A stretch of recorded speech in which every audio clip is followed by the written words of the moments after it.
అందరినీ కోరుకుంటున్నా. ఐఆర్ ఇస్తాం, పిఆర్సీ వచ్చే లోపలనే ఐఆర్ ఇస్తాం, మెరుగైన పిఆర్సీ ఇస్తాం, హెల్త్ స్కీమ్ కూడా తీసుకొస్తాం. 6 నెలల్లోనే ఈ సమస్య పరిష్కారం చేస్తాం. ఉద్యోగస్తులందరికీ ఇంటి జాగాలు ఇస్తాను, తక్కువ ధరకే ఇస్తాను. పేదవాళ్ళందరికీ హామీ ఇస్తున్నా, మీకు ఇల్లు కట్టించే బాధ్యత నాది. పట్టణాల్లో 2 సెంట్లు ఉచితంగా ఇస్తా, ఇల్లు కట్టిస్తా, టిట్కో ఇళ్లన్నీ పూర్తి చేసి మీకు అందజేస్తా, ఉచితంగా ఇస్తానని మీ అందరికీ హామీ ఇస్తున్నా.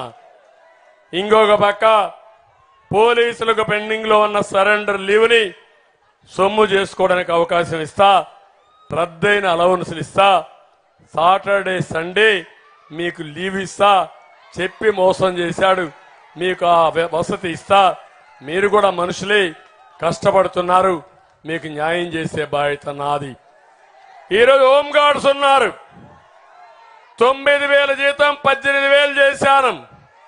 ఈరోజు మీకు హామీ ఇస్తున్నా, 18,000 నుంచి 25,000 చేసే బాధ్యత నాదని మీ అందరికీ హామీ ఇస్తున్నా.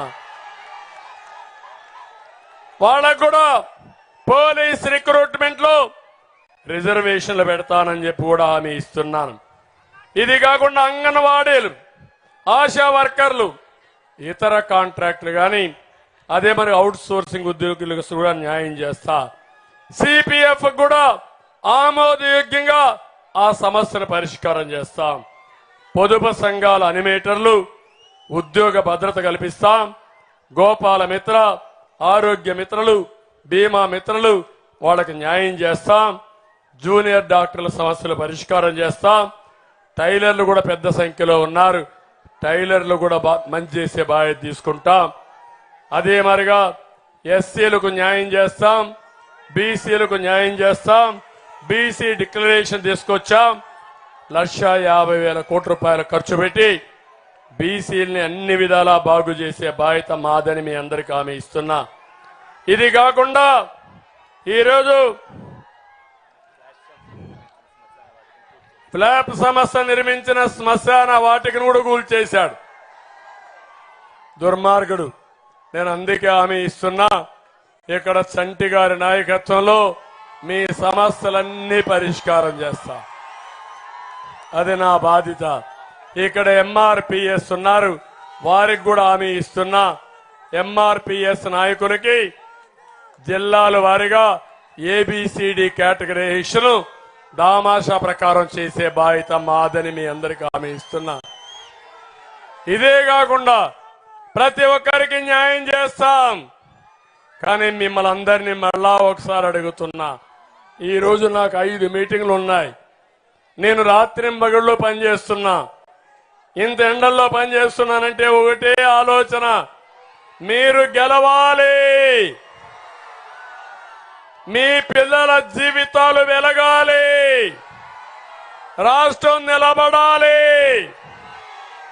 నా జీవితంలో 14 సంవత్సరాలు సీఎంగా ఎట్లయితే పనిచేశానో దానికంటే బ్రహ్మాండంగా పనిచేసి నా జీవిత పీరియడ్లో మీకు ది బెస్ట్ పరిపాలన ఇచ్చి మీ అందరి జీవితాలను ఆదుకునే బాధ్యత నాదని మీ అందరికీ హామీ ఇస్తున్నా.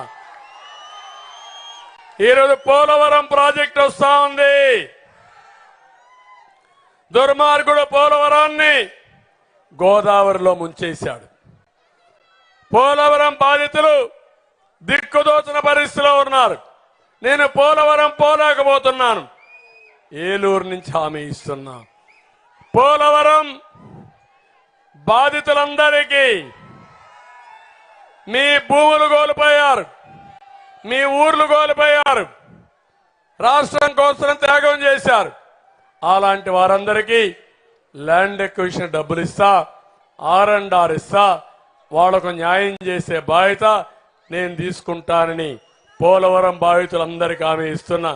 నేను వస్తానే అన్నా క్యాంటీన్ వస్తుంది, పేదవాళ్ళకు అన్నం పెడతాం, చంద్రన్న బీమా వస్తుంది, విదేశ విద్య వస్తుంది. ఇదేగా తమిళ్లు మళ్ళీ మీకేమేం కావాలో చేసే బాధ్యత నాది.